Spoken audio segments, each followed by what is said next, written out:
Hello दोस्तों, welcome to chemistry demo. पहले मैं बात कर लूं, ये अपना फर्स्ट लॉन्ग वीडियो है, तो इसके अंदर में क्या क्या देखने को मिलेगा इस चैनल के अंदर। इस चैनल में हमें देखने को मिलने वाला है 11 और 12 का केमिस्ट्री का पूरा कंटेंट देखने को मिलेगा। सेकंड, तुम्हें वीडियोस लेक्चर्स मिलेंगे सम सॉल्व किए हुए कि 11 और 12 के जो एनसीईआरटी के क्वेश्चन है उसके न्यूमेरिकल्स जो होते हैं वो सॉल्व किए हुए क्वेश्चन मिलेंगे, प्लस ऑर्गेनिक के भी एनसीईआरटी के सारे क्वेश्चन विद अच्छे से डिटेल आंसर भी तुम्हें मिलने वाला है इस चैनल के अंदर। तो आज हम बात करने वाले हैं क्लास 12 चैप्टर नंबर 1 सॉल्यूशन के बारे में। सॉल्यूशन पे ऑलरेडी मैंने शॉर्ट रील बना दी है, वो ऑलरेडी मेरे चैनल पे तुम अगर प्लेलिस्ट में जाओगे तो तुम्हें सॉल्यूशन चैप्टर की कुछ प्लेलिस्ट मिल जाएंगी। उसमें फर्स्ट पार्ट है तुम्हारा कॉन्संट्रेशन टर्म, तो तुम्हें कॉन्संट्रेशन टर्म की लिंक है वो डिस्क्रिप्शन में मिलेगी, उसको ओपन करो और पूरी कॉन्संट्रेशन टर्म को देखो, उसकी डेफिनेशंस क्या होती हैं, उसके जो फॉर्मूलाज लिखवाए हैं मैंने वो लिखो एक बुक के अंदर। सेकंड चैप्टर का पार्ट आता है इसके अंदर सॉल्युबिलिटी, और सॉल्युबिलिटी पे भी मैंने एक प्लेलिस्ट ऑलरेडी बनाई हुई है, वो रील्स के फॉर्म में है, तो तुम उस रील्स को ओपन करो और एक नोट्स अपनी बनाते रहना साथ साथ में। और आज जो थर्ड वीडियो है अपना वो है वेपर प्रेशर के ऊपर। वेपर प्रेशर का वीडियो होगा वो 3 पार्ट में आएगा। फर्स्ट अपने देखेंगे वेपर प्रेशर क्या होता है, सेकंड देखेंगे कि factor affecting of vapour pressure, और थर्ड होगा अपना राउस लॉ। वेपर प्रेशर के बारे में शुरू करूं उससे पहले वेपर प्रेशर हेडिंग तो लगा लूं मैं।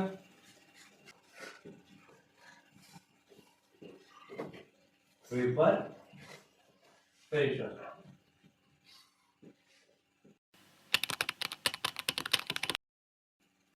वेपर प्रेशर टॉपिक अपना स्टार्ट करें उससे पहले मैं एक थोड़ी कहानी छोटी सी सुनाना चाहूंगा तुम्हें कि एक रात को मैं घर पे पानी पीने उठा था, तो भाई पानी में जैसे बॉटल से ग्लास में डाल रहा था तो थोड़ा सा पानी फर्श पे नीचे गिर गया। अब एक अच्छा बच्चा क्या करता, एक अच्छा बच्चा जाता और फर्श को क्लीन करता, लेकिन मैं अच्छा बच्चा तो हूं नहीं, मैं क्या किया पानी पे और चुपचाप जाके सो गया। अब मुझे डर सोचा कि अगर मम्मी मुझे सुबह उठ के देखेगी भाई यहाँ पे पानी गिरा हुआ है तो मम्मी डांटेगी, लेकिन मैं जब दूसरे दिन सुबह उठा तो पानी गायब हो गया, पानी वेपर में कन्वर्ट हो गया, वहां पे एकदम ड्राइनेस थी। कैसे? क्योंकि अगर पानी को वेपर में कन्वर्ट करना है तो 100 डिग्री टेम्परेचर चाहिए, लेकिन मेरे घर में ऐसा कोई जिन या ऐसा कोई भूत तो था नहीं कि भाई अचानक से रूम का टेम्परेचर उसने 100 डिग्री कर दिया और पानी वेपर में कन्वर्ट हो गया। तो उसका आंसर मुझे केमिस्ट्री। तो पहले मैं तो एक बीकर ड्रॉ करूंगा, ध्यान से देखना है, मैंने यहाँ पे एक बीकर ड्रॉ किया हुआ है। अब बीकर पे जो वाटर के ऊपर वाले जो मॉलिक्यूल होंगे ना, ये जो वाटर के जो सरफेस पे है इसको मैं बोलता हूँ सरफेस मॉलिक्यूल, इसका नाम हो जाएगा सरफेस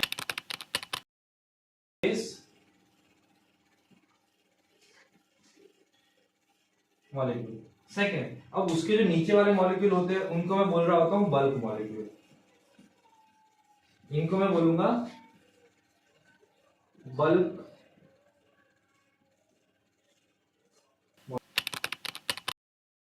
मॉलिक्यूल। अब मैं अगर इन दोनों की कंपैरिजन करूं, सरफेस मॉलिक्यूल की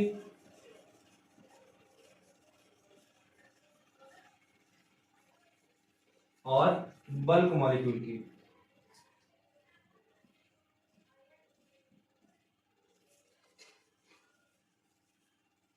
तो पहले हम बात करते हैं इनके इंटरेक्टिव फोर्स के बारे में। तो बल्क मॉलिक्यूल की अगर इंटरेक्टिव फोर्स की बात करूं तो यहाँ पे देखेंगे तो ध्यान से, ये एक बल्क मॉलिक्यूल को चारों ओर से वाटर के मॉलिक्यूल ने क्या किया हुआ है, जकड़ के रखा हुआ है, यानी उनके बीच में स्ट्रॉन्ग इंटरेक्टिव फोर्स है। तो यहाँ पे मैं ऐसा लिख सकता हूं कि यहाँ पे कैसे इंटरेक्टिव फोर्स होगी, स्ट्रॉन्ग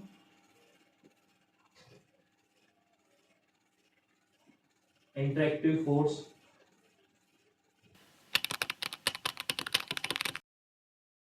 और इनके बीच में जो फोर्स ऑफ अट्रैक्शन होगा उसका अगर मैं नेट फोर्स निकालूंगा तो नेट फोर्स यानी कि जो टोटल फोर्स है, जो चारों तरफ से जो फोर्स लग रही होगी वो नेट फोर्स क्या होगी, 0 होगी। तो यहाँ पे फोर्स नेट कैसा होगा, 0।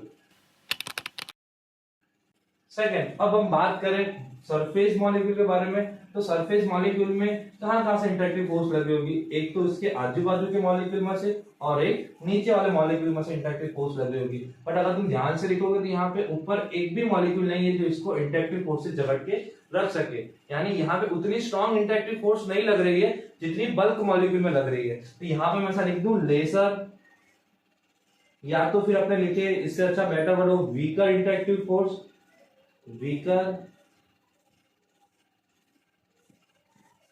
Interactive force.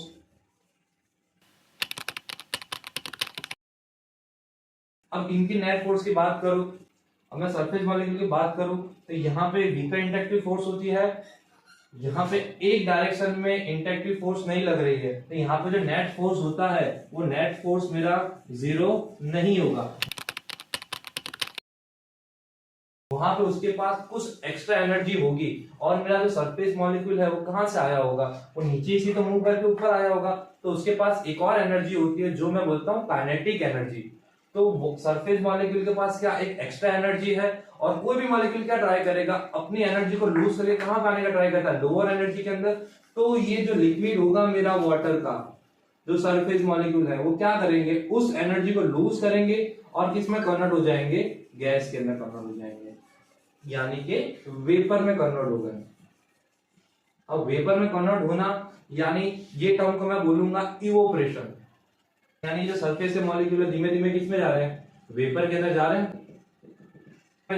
तो सेम उस रात को जो घटना हुई थी वो यही हुआ था कि पहले क्या हुआ, जो मेरे सरफेस के मॉलिक्यूल थे वो उनके पास जो काइनेटिक एनर्जी थी उसको वो लूज करके किसमें चले गए, वेपर के अंदर चले गए। फिर एक और सरफेस की लेयर बनी होगी वो भी किसमें आएगी, वेपर में। तो धीमे धीमे धीमे जो पानी की मॉलिक्यूल होगा वो किसमें कन्वर्ट हो जाएगा, मेरा सारा वेपर में। इसी की वजह से वो फर्स्ट था वो कैसा हो गया था, ड्राई हो गया था। अब यहाँ से हम वेपर प्रेशर कैसे पढ़ेंगे, तो ध्यान से देखना, ये जो वेपर बन रही है किसमें बन रही है, ये ओपन कंटेनर में हो रही है। बट अब इस कंटेनर को मैं क्या करूं, बंद कर दूं। ये कंटेनर को मैंने बंद कर दिया, तो अब क्या होगा, अब ध्यान से लिखोगे तो ये जो वेपर ऊपर जा रही है वो इस कंटेनर को टकराएगी और वापिस से किस फॉर्म में आना स्टार्ट हो जाएगी, लिक्विड फॉर्म में आना स्टार्ट हो जाएगी। यानी गैस जो है मेरा वो वापिस से किस में आ गया, लिक्विड में। इसको मैं क्या बोलता हूं, कंडेंसेशन बोलूंगा। तो ये कैसी कंडीशन हो गई, ये कंडीशन हो गई मेरी इक्विलिब्रियम वाली कंडीशन हो गई कि भाई लिक्विड किस में जा रहा है, गैस में, और गैस किस में आ जा रहा है, वापस से लिक्विड के अंदर। तो इसी चीज को मैं क्या बोलूंगा, इक्विलिब्रियम उसने अचीव कर लिया है। बट यहाँ पे क्या है, तुम ध्यान से देखोगे तो यहाँ पे गैस बन रही है और ये गैस का क्या होगा, प्रेशर होगा।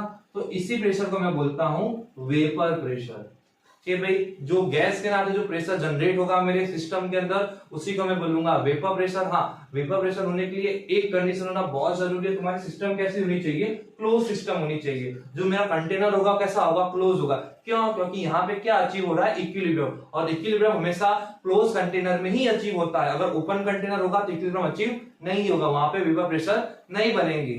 वेपर प्रेशर की अगर मुझे अच्छी सी डेफिनेशन लिखनी होगी तो वेपर प्रेशर की अच्छी सी डेफिनेशन क्या होगी, तब मैं अगर वेपर प्रेशर की बात करूं, पता नहीं क्यों मार्कर नहीं चलती, दूसरी मार्कर से लिख लेते हैं अपने, द प्रेशर, वेपर प्रेशर। अगर मुझे वेपर प्रेशर की अच्छी सी डेफिनेशन लिखनी होगी तो मैं simple term, at a equilibrium the pressure of vapour above liquid surface is called vapor pressure।